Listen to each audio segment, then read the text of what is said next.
नमस्कार मित्रांनो, आज या मालिकेमध्ये आपण पाहणार आहोत की कमळी कॅन्टीनमध्ये बसलेली असते. हे चौघे सुद्धा असतात आणि कमळी काही खातपीत नसते. ती खाली बघून रडत असते आणि तिला ते आठवत असतं जे अनिका बोलली आहे, तुझी आई गेली, आबा गेले, तुझ्याकडे बघून वाटत नाही ग. ऋषी सोबत एन्जॉय करतेय, टाइम स्पेंड करायला मिळतोय ना, त्यामुळे फारच खुश आहे तू. म्हणजे कसं आहे ना, तुझी आई गेली एका अर्थाने बरंच झालं. त्याने ऋषी तुझ्या जवळ आला आणि ऋषी जवळ आल्यामुळे काय मज्जाच आहे तुमची. हे काय ग, तुम्ही सगळ्याच गोष्टींमध्ये पुढे गेलात का, की फक्त मैत्रीच्या बाबतीतच पुढे गेला? नाही नाही, एक विचारतीये बरं, कारण फारच घट्ट मैत्री झाली आहे ग तुमची. आणि का फार खालच्या लेवलला जाऊन बोललेली असते आणि हे कमईला आवडलेलं नसतं. तिच्या मनाला कुठेतरी ते लागलेलं असतं.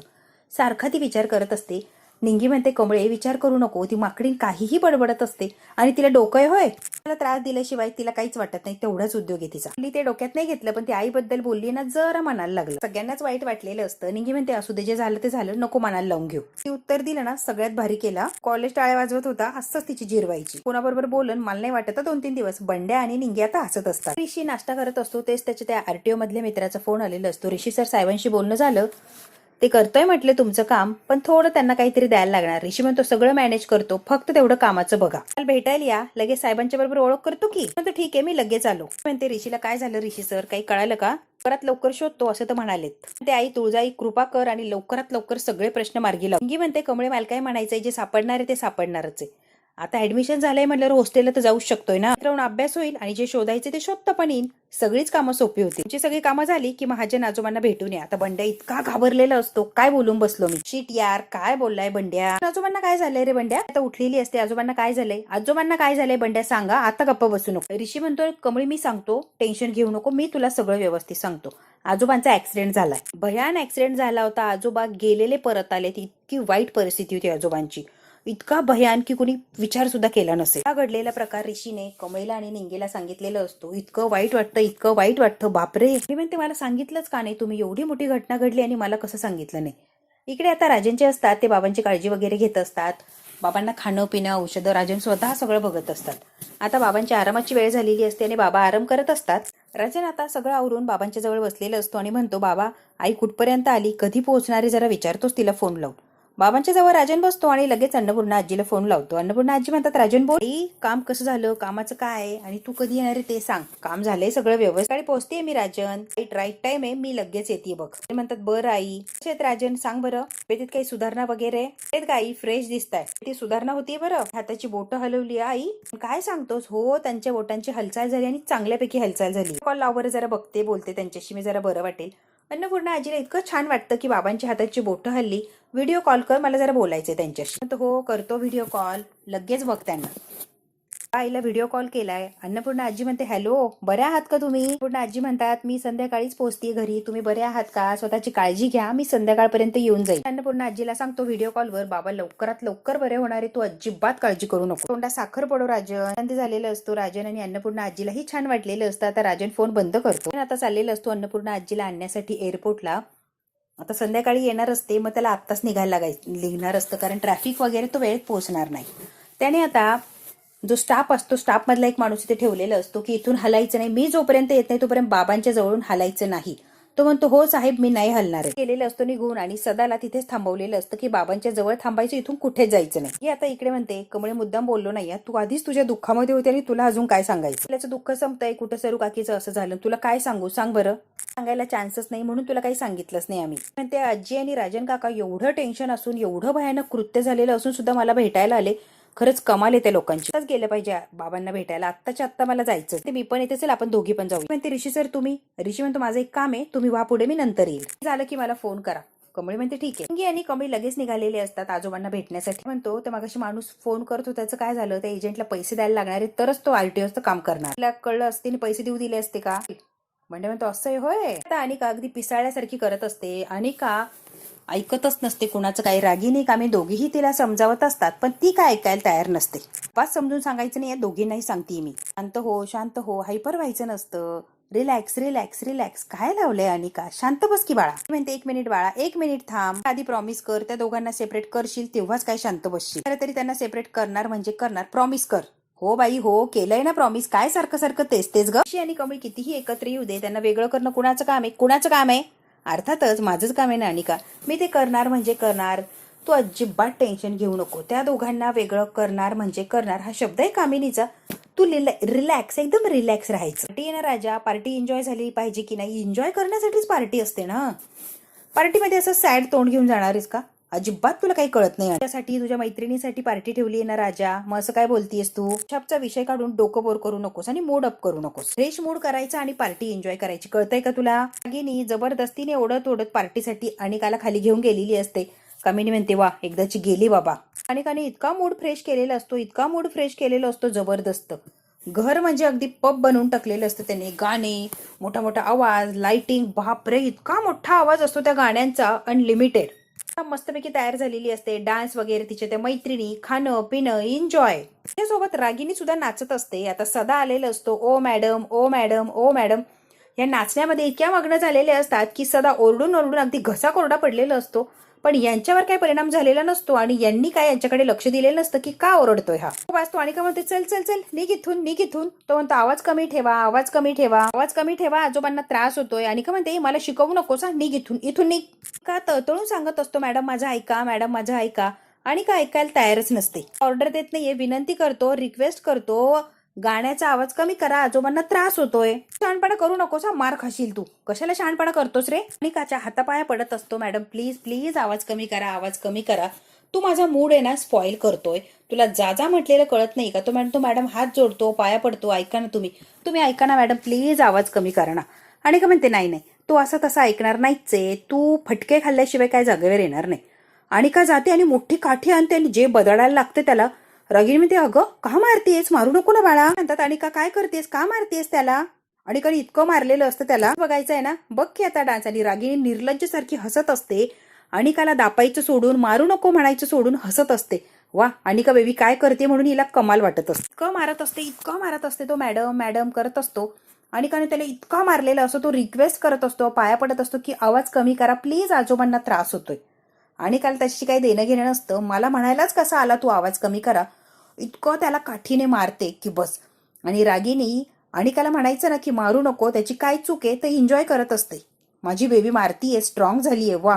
त्या मुलाला त्या सदाला मारत असते आणि रागिनी नाचत असते, एन्जॉय करत असते. तिच्या डोळ्याच्या समोर अनिका मारत असते. रागिनीला काहीच परिणाम झालेला नसतो. मारलेलं असतं, इतकं मारलेलं असतं. सगळे नाचत असतात, एन्जॉय करतात.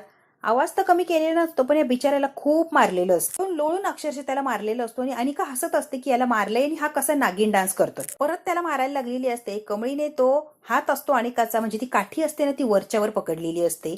अनिका आता बघतच राहते की ही कमळी टमळी इथे कशी आली आणि हिने काठी कशी पकडली. आता रागिनी तर बघतच राहिलेली असते. माझी अनिका बेबी मारतीये ना चांगलं, तर काठी कोणी पकडली? काठी घेतलेली असते आणि अशी लांब फेकून दिलेली असते अनिकाच्या हात. त्या सदाला उठवते, लागलं का, ठीक आहे का म्हणून विचारते. अनिका तिचा हात ओढते आणि माझ्या घरात यायची हिंमत कशी झाली गे गावच्या? निघायचा इथून, लगेच निघायचं. माझ्या घरात काय काम आहे? त्याला का मारत होतीस ग, का मारलं सांगा. माझ्या घरात प्रश्न विचारायचे नाही, आत्ताच सांगते. इथून चल निक निक. तेच ग इथे काय आलीस गावछाप? म्हटलं मजाक मध्ये, माझ्या घरी पार्टी येई तर लगेच आली तोंड वर करू माझ्या घरी सारखी तोंड वर करू माझ्या घरी पार्टीला आलीस. म्हणते अनिका नीट बोलायचं, आत्ताच सांगते. चमची चुप बस, छाप जा, चल आम्ही भीक देणं बंद केलंय, निक इथून निक. भिकाऱ्यांना भीक नाही घालत. त्याला अगदी भिकाऱ्यासारखं समजत असते. इथून निक इथून निक. कमळी म्हणते अनिकाला चिवचिवाट, गब्बस, कुणाला जा जा म्हणतेस आणि कुणाला भीक घालत नाहीयेस ग. तुझ्याकडे भीक मागायला नाही आली मी, तो आजारी कळलं म्हणून त्यांना भेटायला आलीये. तुझी भीक तुझ्या जवळच ठेव. अरे हे गावछाप, तुझं घर नाहीये तोंड वर करून उठून सुटून यायला. माझ्या घरात अक्कल शिकवायची नाही, आत्ताच सांगते. मॅडमांना किती वेळचं समजावतोय पण मॅडम काही ऐकायला तयारच नाहीये आणि त्यांनी म्हणूनच मला मारलं. तोंड बंद ठेवायचं, एकही शब्द बोलायचा नाही. मारत होती होय, वा. कमळीला आणि निंगीला कळालेलं असतं की अनिका त्या बिचाऱ्याला का मारत होती, आवाज कमी कर म्हणून ती त्याला मारत होती. आजोबा आजारी आहे, आजोबांना त्रास होतोय, आवाज जरा कमी कर, हा बिचारा सदा सांगायला गेला तर ही मारत होती. कमळी म्हणते अनिका जरा पण लाज वाटत नाही का ग, अक्कल नाहीच का तुझ्या? कोण आहेस ग मला शहाणपणा शिकवणारी? घरात कसं वागायचं तू मला अक्कल शिकवणार का? घरात तुला कसं वागायचं हे कळत नाही ना, म्हणून तुला शिकवायला लागतं. घरात आहे, आजारी आहे, त्यांना त्रास होतोय, एवढी पण अक्कल नाही राहिली का? त्या आवाजाचा किती त्रास झाला असेल जरा तरी अंदाज आहे का? बडबड बडबड बडबड काय लावली हिने, बडबड काय. एवढंच लेक्चर होतं. असं वाटलं गावछप तू आली म्हटल्यावर लेक्चर पण आलं असेल, पण खूपच लवकर संपव. हे सगळं एन्जॉय करत असते, हसत असते. ऐकायचंय का? इतके दिवस लेक्चर ऐकलं नाही ना, आता मला ऐकायचंय. बोल ना तू काहीतरी, लेक्चर देत राहा. बोल बोल बोल, तू बोलत राहा गावछाप, मी ऐकतीये. तुला काय बोलायचंय ना बोल, मी ऐकतीच आहे. मैत्रिणी कमळीवर हसत असतात, हसी मजाक चाललेलं असतो, टिंगल करत असतात, कमळीची उडवत असतात. आता बोलतच असते पण रागिनी हाताची घडी घालून मस्त एन्जॉय करत असते कमळीचा होणारा अपमान.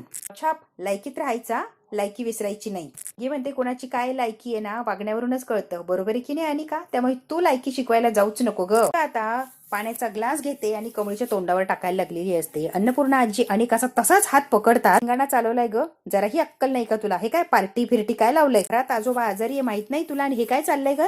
ती म्हणते आई मी काय म्हणते ऐक ना, तू गप्प बसा, तोंड उघडूच नको तू. चुकीचं वागते, तिला समजवायचं सोडून चांगल्या मार्गावर आणायचं सोडून चुकीच्या गोष्टींचं समर्थन करता तुम्ही, म्हणून अशी बिघडली. तुला लाज वाटत नाही काय गये?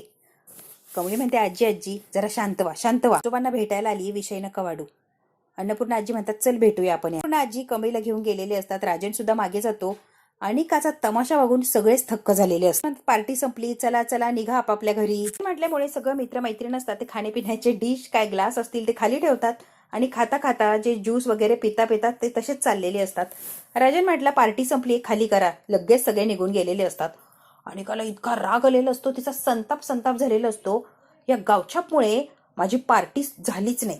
कमळी आता इकडे आजोबांच्या रूम मध्ये आलेली असते. अन्नपूर्णा आजी, राजन, कमळी आजोबांची ती अवस्था बघते. आजी सगळं झालं आणि तुम्ही मला काहीच सांगितलं नाही आजी, का असं केलं? मला सांगायचं नाही एक शब्दाने. तिथून गेल्यावर पोहोचले तुझ्या आजोबांबद्दल कळालं की तू धक्क्यात गेली, तुला धक्काच बसला जवळ. धक्क्यातून सावरते नाही सावरत तर आईचं असं झालं.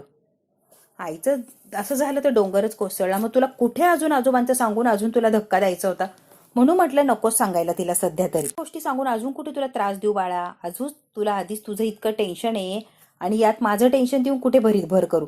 म्हणून म्हटलं जेव्हा ती इथे येईल तेव्हा तिला कळणारच. मी काहीच सांगितलं नाही, मुद्दा म्हणून सांगितलं नाही. बाळा आता आजोबांकडे डोळे भरून बघत असते. फार वाईट अवस्था असते, तिला अजिबात भगवत नसतं बाबांची ही अवस्था. आता बाबांचा हात असतो तो आपल्या हातात घेते आणि एक प्रेमाने मायेने त्यांची विचारपूस करण्याचा प्रयत्न करते, कारण बोललेलं काही त्यांना कळतच नसतं. मग हातांचा स्पर्श घेत असते आणि त्याच्यातून तिच्या भावना व्यक्त करत असते. आजोबांचा हात आता स्वतःच्या हातात घेतलेला असतो कमळी. स्वतःच्या गालावरून आजोबांचा हात फिरवते. प्रेमाचा हात असा फिरवत असते. एक माया असते आजोबांच्या याच्यामध्ये, ती स्वतःकडे करण्याचा प्रयत्न करत असते. आजोबांना कदाचित माझ्या स्पर्शाने तरी काहीतरी हालचाल होईल असं कुठेतरी कमळीच्या मनात वाटत असतं. वा इकडे बघा ना मी आलीये, आजोबा इकडे बघा मी आलीये. ते आजोबा लवकर बरं व्हायचंय कारण मी आलीये. हसताना खेळताना बघायचंय ना, बरोबर गप्पा मारायच्या आहे, गमती जमती करायच्या आहेत, मग तुम्हाला लवकरात लवकर बरं व्हायचंय, कळतंय का? आजोबा खूप प्रेमाने चौकशी करत असते, आजोबांच्या जवळ बसलेली असते, त्यांची काळजी घेत असते. कमळीला इतकं छान वाटतं आजोबांच्या जवळ बसली, म्हणजे कौतुकाने त्यांना विचारत असते, जणू काही तिच्या आबाच भेटले. कमळीला ते तिच्या आबा असल्यासारखंच वाटत असतं. कमळी आबांवर जेवढं प्रेम करायची तेवढंच या आजोबा आजींवर प्रेम करत असते. फार कौतुकाने प्रेमाने त्यांची चौकशी चाललेली असते. आता खूप बोललेली असते, बाबा काही रिस्पॉन्ड करतच नाही. कमळी म्हणते काका आजी नेमकी काय झालं होतं? बाबांची अशी अवस्था आणि इतकी भयंकर अशी अवस्था झालीये, कळलं का? तपास लागलं का? कोण होतं, काय होतं, कशासाठी हे सगळं केलं? कुणीतरी असेलच ना. त्यांचं असं म्हणणं आहे कदाचित हा अपघात असेल, म्हणजे हे चुकूनच झालंय. पण अन्नपूर्णा आजी म्हणतात आम्हाला काय पटलेलं नाही, हे मुद्दामून कोणीतरी केलंय, हे घडवून आणलंय. कारण त्यांची ही अवस्था सहज झालेल्या ऍक्सिडेंटमधून नाही झालेली, जाणून बुजून मारण्याचाच प्रयत्न केला, त्याच्यामुळे त्यांची इतकी भयंकर अशी अवस्था झाली आहे. कमळी आमच्या पद्धतीने चालूच आहे आणि आशा करतोय की लवकरात लवकर खरा गुन्हेगार कोण आहे ते समोर येईल. बघू आता, तपास चालू आहे, यांचं उपचार चालू आहे, औषधं चालू आहे, देवाकडे प्रार्थनाही करतीये. कदाचित जो कोणी गुन्हेगार आहे तोही समोर येईल आणि यांच्या उपचारातून हेही बरे होतील.